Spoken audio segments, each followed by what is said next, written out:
siin ma võin rääkida kahest aspektist. Kõigepealt sellest, kuidas see idee üldiselt minu peast ärkas ja siis teiseks sellest, kuidas see lõpuks praktikas välja kukkus sedasi, et sai juurakirjastuselt roheline tuli saadud. Kui alustada päris algusest, siis minu jaoks tekkis kommentaaride idee 2017 kevadel. See oli aeg, mil ma kandideerisin parasjagu riigihangete vaidlustuskomisjoni liikmeks. Kandideerimisprotsessi enda jaoks läbi mõeldes, vaadates ette nendele potentsiaalsele 5 aastale, mis selles ametis ette nähtud on, tegin ma enda jaoks sellised 3 tähelepanekut. Neist üks oli see, et ma ilmselt jõuaksin nii-öelda päevatöö kõrvalt näpistada piisavalt palju aega, et keskenduda tublisti ka kommentaaride kirjutamisele. No elu näitas tagantjärele targana, et see oli ikkagi päris raske ettevõtmine, aga tänasel päeval oleme juba kõik rõõmsad, et see need tööõudused on möödas, eks ju.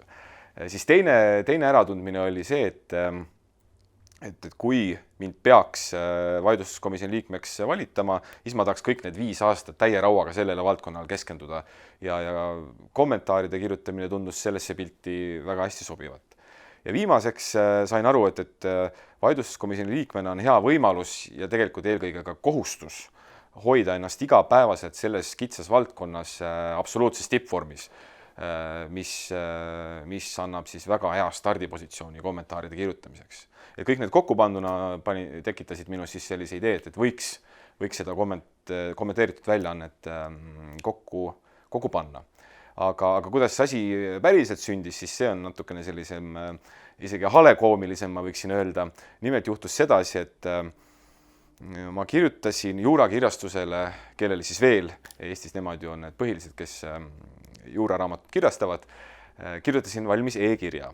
Et mina olen see ja see, mul on selline mõte, et mis te arvate, kuidas nüüd edasi võiksime minna. Aga tegelikult mul oli soov see e-kiri jätta mõneks nädalaks, võib-olla isegi paariks kuuks veel laagerdama. Et ma mõtlen selle asja veel oma jaoks läbi, et kas mina viitsiksin sellega tegeleda, kas ma leiaksin seda aega tahtmist. Aga kogemata mul läks näpp saada või send nupule ja see kiri läkski kirjastusse ära. Ja siis juba paari päeva pärast tuli sealt vastus, et jaa, tere, et väga äge, et tehkem see asi ära, et moodustagem tiim ja laskem minna.